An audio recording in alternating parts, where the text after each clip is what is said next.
So you took these physics classes some X amount of years ago, which is probably only 16 months, as young as you are.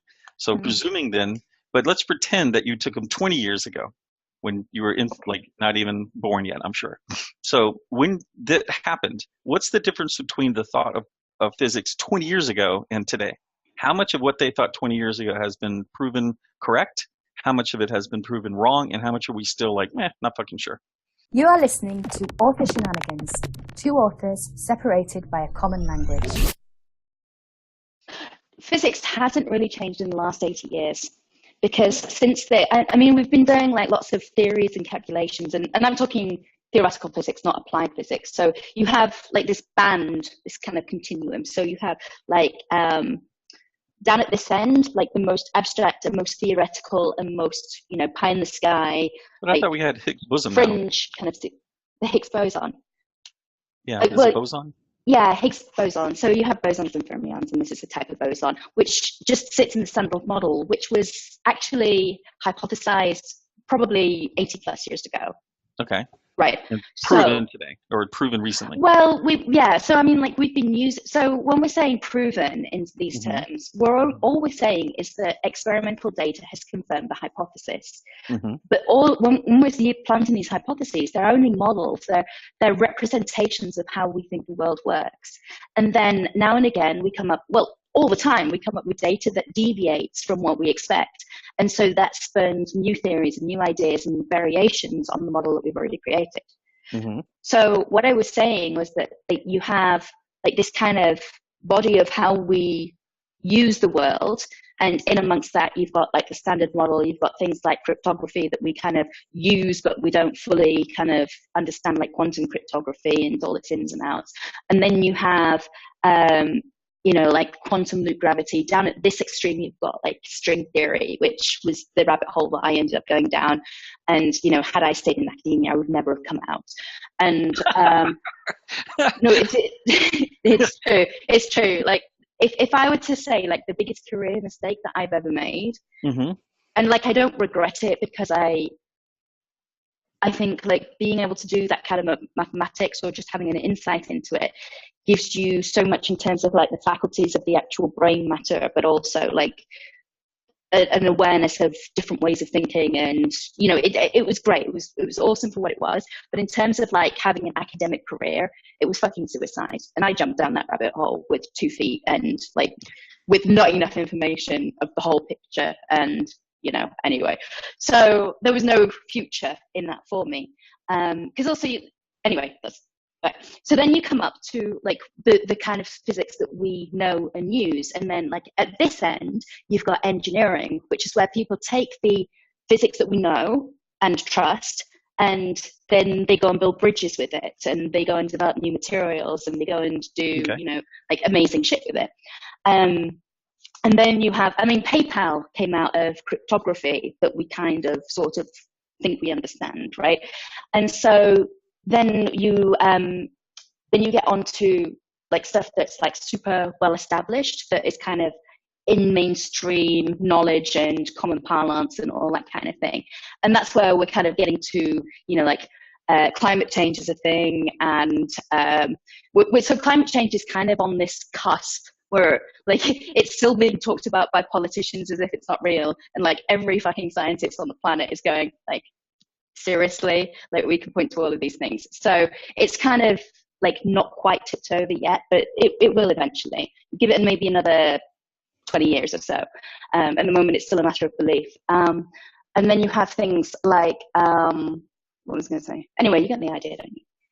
I got sidetracked. Yeah, I did. And the only reason that I'm saying that welcome to item number 2 of whatever we're calling this is because your headphones need to change. I can hear you go click, click, click. Oh. Yes. Well, I mean, the plan was that we were just going to chinwag about author notes, not that we were going to record a session. So I take it that your decision is that this is going to be published. Yeah, of course. Hell, you're not going to give me that much awesome stuff that you're doing. Yeah, okay, you're switching headphones on me. Okay, this works. I can hear That's you. fine. Oh, you can hear me. Okay, good. Well, I'm not saying anything horrible.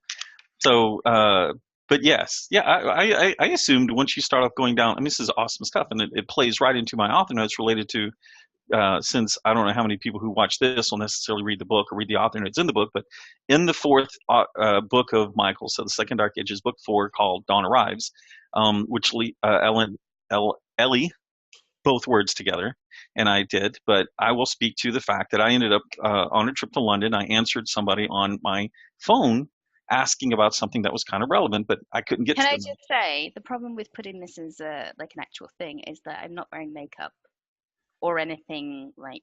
It doesn't. You're Whatever. fine. You're fine. Don't stress that. Jeez. Just Okay. yeah. Don't. So, or if you want to, I suppose. I don't know how it's going to work. You've got your I can go Canadian and name. put a bra on. All you can see is your chin. I think you're fine. So anyway, so I'm answering this on my phone, not realizing. So I'm like, hey, look, I can't, this is gonna be a really long answer. I'm gonna have to get back to you, and then proceeded to forget about the thing. So I'm on I'm on my phone again, and then all of a sudden I find it. I'm like, shit, I totally didn't answer this guy. It's been a week since I did this. I've got to tell him, look, I'll have to get back to it. And so, but then I read it and I realize, well, actually, the better person to answer this question, because they were asking me about energy transference of going to the etheric to our dimension. Yes. Oh, right. So you talked to him before he messaged me then, by the sounds of it. Because No, no, like no. It's all that in the same thing. message, no, that message was the first one that I'd got from him. So I think you've already had a previous conversation with him in the other channel. No, if you And look then in, he got bored of waiting for you and then messaged me, like knowing that I'd be probably the better person to talk to anyway. hashtag is not competitive at all. Just saying. No, I'm not. I'm just realistic. Yeah, it's not, yeah, whatever. No, actually, I mean, if I could find it again, I think because I saw it. I saw me saying, "Let me get back to you," and then went, Yeah. "Oh shit." No, that's what I'm saying. That was my first response. So this No, was, I didn't see that. well, it's above. Just go up a little bit. Okay. Go a little higher. So anyway, in that, long story short, I didn't realize that I was actually answering him on your channel. So this is for the Ellie Clarke Facebook page. He had done it in messages to Ellie Clarke. And so I'm responding, this would really be good answered by Ellie Clarke. And as I realized later, I'm like, you're like, oh, I answered him. I'm like, how did you answer him? I didn't actually, oh, yeah. I hadn't forwarded that to you yet. Oh, that means that was in your, it's like, I did really good. And so I'm like, and you said, because I'm a genius, because you're very humble and not competitive at all.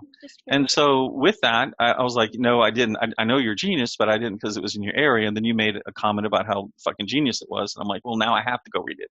So I went back and I found it, and it's true. It's fucking awesome. And I'll have it in the author notes in the back of that book. But it was just that realization that I'm like, you should really talk to Elle, who he thinks he's talking to in the fucking first place. So anyway. So do we have to say, just for the record, folks, if you're talking to me, normally it is me. Yes. Unless Michael ends up. Oh, and at this point, it might be appropriate for me to say, every time I like one of my own fucking posts, just know it's not me being egotistical. It's Michael jumping in and going, oh, yay, look at that, yay. Well, okay, in my defense, I see it and I read it, and I don't recognize that Facebook is saying, oh, you're actually answering as the admin of the page. And when I recognize that happens, I will switch it back to me before I answer it. All I need to do is revoke your access. And then we'd be kind of equal, we'd be... Yeah, go ahead. Whatever you need to do. Because, it's not like I have access to your page or anything. Yes, that's true. But, however you'd like to do that, and you would sleep better at night. That works. But in this case, she is absolutely right. She will not like her own posts. That would be me doing it as the admin of the page. There you go. So do you feel, does that get better now that you've made that public service announcement? Mm-hmm. Okay, just wanted to make sure. Mm-hmm. So, Andy, I don't even know. Oh, we were at train spotting, and then we were at physics, and then we went down the path, and then that pretty much wraps up this session, I think. Well, I mean, other than to wrap up the physics thing, is that I. Never mind, folks. We're here for part 2. We might as well just. It's not that. It's not that. But this could get so much worse because I saw that one of my old professors. Oh yeah, you were going to tell me about that. Might as well tell. Just tell the world at the same time. Yeah, go ahead. Why This not? is world-revealing news. Well, no, it's not even news yet because I haven't talked to him. But we've been emailing, and he was kind of so he's just released a book, and like this guy is like, Fiction, nonfiction. if you think not nonfiction. Okay. Well, it depends on your view on physics because it's actually like Very theoretical. quantum entanglement. It's very theoretical, but it's very popular. He said that this one's like way simpler than his previous iterations of Okay. this particular kind of content. But no, like if you think I'm a genius, like he's like an uber genius, and he makes things like really easy to understand and stuff. So Well, even though you have that same quality because there are times when I'll mumble on like 4 or 5 paragraphs, and then at the end of it, you're looking at me. I'm like, oh, did you get that? And you'll give me like a 2-sentence summary of it, and I'm like, apparently you did. right. Maybe I could have handled the other 37 sentences and not said them, but okay. Uh-huh. Uh-huh. So a writer that's verbose, I wonder, I wonder if that's uncommon. Um, so Yeah. he's talking to people who are used to writing in numbers, like communicating in numbers and letters. So Yes. In letters, I like that. That one letter means a shit ton. yeah, it does. Oh, this symbol means used to exist once upon a time. So anyway, like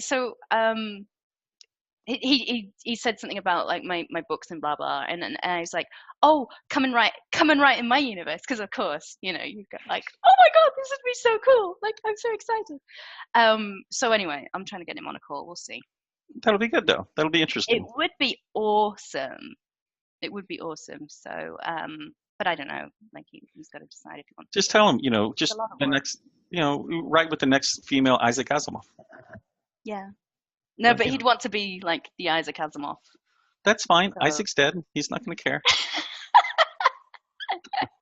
right. But I'm just thinking like the kind of ideas and the kind of thinking that could come out of that would just be like, fucking Pretty fucking awesome. awesome. Yeah. Yeah, because I think, the hard science fiction is a genre where you have to have your shit together.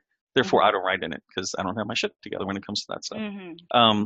But if you do, then I think that, it is certainly from a marketing perspective or a business perspective, it's really great because there's not that many of us that can get there. Right, right. And like I don't think hard science fiction, like as a publisher, if I've got to read this shit and be involved in it, I Hmm. think like hard science fiction can be like a little bit too serious and a little bit too kind of detailed and in depth Hmm. for me. And like I like character driven stuff. I like the stuff where you can get into something meaningful and you can have themes and shit going on, and Hmm. when hard science fiction is like a case of exploring, okay, what happens when we change these like technologies, for instance, what impact does it have on, the lives of people and the society and all these different levels. I'm interested in that kind of discussion.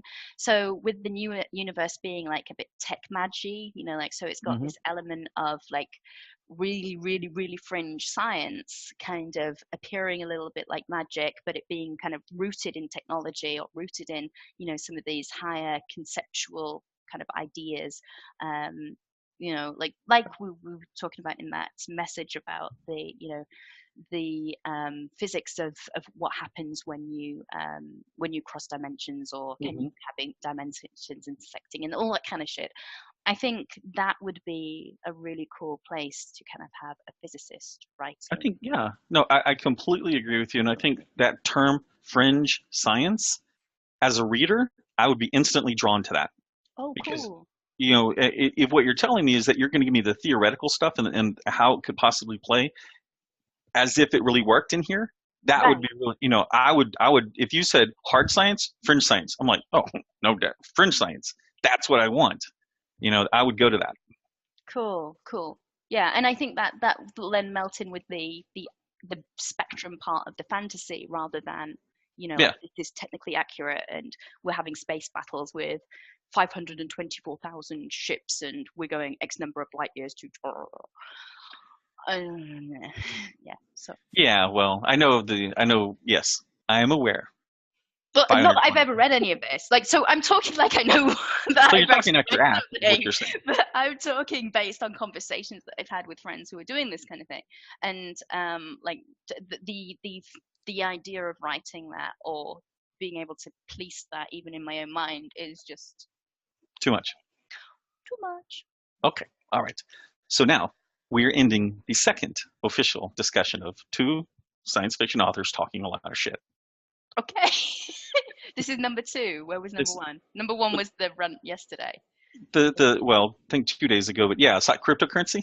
Okay, where I also was unprepared and not wearing makeup and hadn't even Yeah, it's very consistent even this way. brushed my teeth before talking. TMI, too much information there. And I'm pretty sure here on the videos, no one knows. What you should say is, I freshly gargled. Everything is good. I'm spot on. This is what's called natural. Oh, natural. Yes, that one. This is what I look like when I wake up in the morning.